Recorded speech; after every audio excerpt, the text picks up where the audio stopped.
Hello বন্ধুরা, wbporashona.com চ্যানেলে সবাইকে স্বাগত। আজ আমরা দশম শ্রেণীর ভৌত বিজ্ঞানের তাপের ঘটনাসমূহ অধ্যায় থেকে কিছু অতি সংক্ষিপ্ত প্রশ্নের উত্তর তোমাদের সাথে আলোচনা করব। তবে আলোচনা শুরু করার আগে তোমাদের জানিয়ে রাখতে চাই, wbporashona.com বাংলার প্রথম ডিজিটাল প্রশ্ন উত্তর সহায়িকা। পাঠ্য বিষয়ের বিভিন্ন প্রশ্ন উত্তর আলোচনা তোমরা বিনামূল্যে যদি পড়তে চাও তবে এখনই ভিজিট করো wbporashona.com এ। লিংক ডেসক্রিপশন বক্সে দেওয়া আছে। আর তোমরা যারা হোয়াটসঅ্যাপ ইউজ করো তারা চাইলে আমাদের হোয়াটসঅ্যাপ চ্যানেলে জয়েন হতে পারো। তোমরা নিয়মিত বিভিন্ন ধরনের পড়াশোনা সংক্রান্ত আপডেটস, বিভিন্ন ভিডিও কন্টেন্ট পেতে থাকবে। আজকের প্রথম প্রশ্ন, ক্ষেত্র প্রসারণ গুণাঙ্কের এসআই একক কি? উত্তর, ক্ষেত্র প্রসারণ গুণাঙ্কের এসআই একক কে একক। দ্বিতীয় প্রশ্ন, কোনো কঠিন পদার্থের ক্ষেত্র প্রসারণ গুণাঙ্ক অর্থাৎ বিটা ও আয়তন প্রসারণ গুণাঙ্ক অর্থাৎ গামার মধ্যে সম্পর্ক কি? এই সম্পর্কটা কি? কঠিন পদার্থের ক্ষেত্রে প্রসারণ গুণাঙ্ক বিটা, আর আমরা জানি আয়তনের ক্ষেত্রে এটা গামা, তাই এদের সম্পর্ক হলো 3 beta is equals to 2 gamma. তৃতীয় প্রশ্ন, পাত্রের প্রসারণ বেশি হলে আপাত প্রসারণ বাড়বে না কমবে? উত্তর, পাত্রের প্রসারণ বেশি হলে আপাত প্রসারণ কমবে। আজকের চতুর্থ প্রশ্ন, কঠিন পদার্থের ক্ষেত্রে দৈর্ঘ্য প্রসারণ গুণাঙ্ক আলফা, ক্ষেত্রফল প্রসারণ গুণাঙ্ক বিটা, আয়তন প্রসারণ গুণাঙ্ক গামার মধ্যে ঠিক সম্পর্কটি কি? এই তিনটের মধ্যে সম্পর্ক হলো alpha is equals to beta by 2 is equals to gamma by 3। 5 number প্রশ্ন, লোহা ইনভার ও তামার মধ্যে সবচেয়ে কম দৈর্ঘ্য প্রসারণ গুণাঙ্ক কার?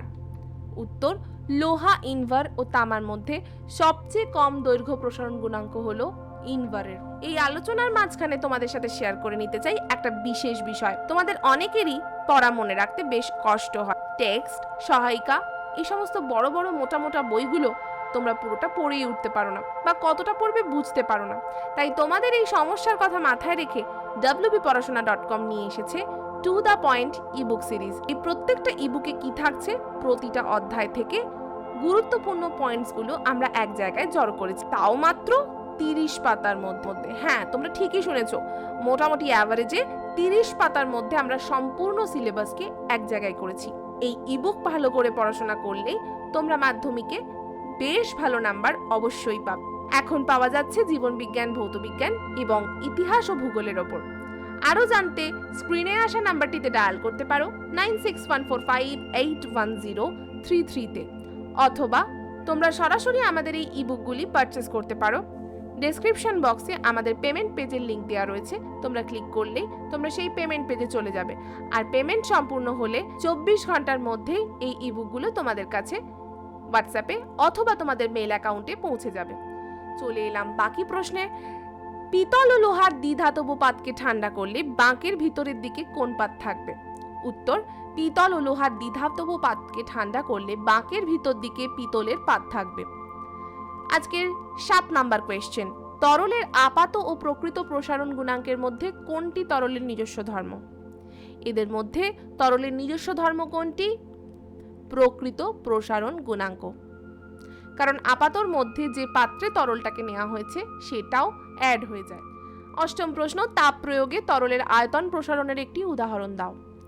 তাপ প্রয়োগে তরলের আয়তন প্রসারণের উদাহরণ কি হতে পারে বলো তো? তোমাদের বাড়িতে প্রায় সবার রয়েছে থার্মোমিটার। যখন জ্বর হয় তখন আমরা এই পারদ মানে তরলের আয়তন প্রসারণের মাধ্যমেই চেক করি যে ঠিক কতটা জ্বর আমাদের হয়েছে। 9ম প্রশ্ন, স্থির চাপে গ্যাসের আয়তন প্রসারণ গুণাঙ্কের মান কত? স্থির চাপে গ্যাসের আয়তন প্রসারণ গুণাঙ্কের মান হলো 1/273 ডিগ্রি সেন্টিগ্রেড টু দি পাওয়ার -1। 10ম প্রশ্ন, আয়তন প্রসারণ গুণাঙ্কের একক কি?